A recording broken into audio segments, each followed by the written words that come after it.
Dostlar, hoş gördük sizleri.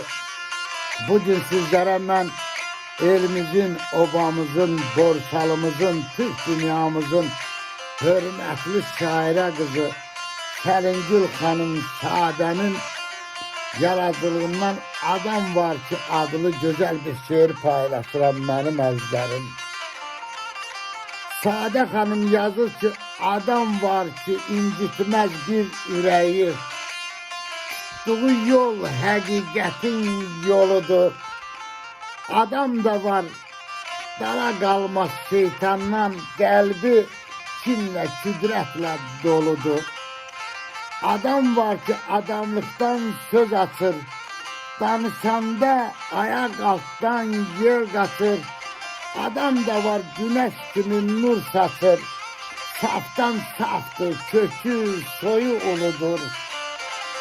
Adam var olar bizde sifəti, el yanında daim vardı hürmeti.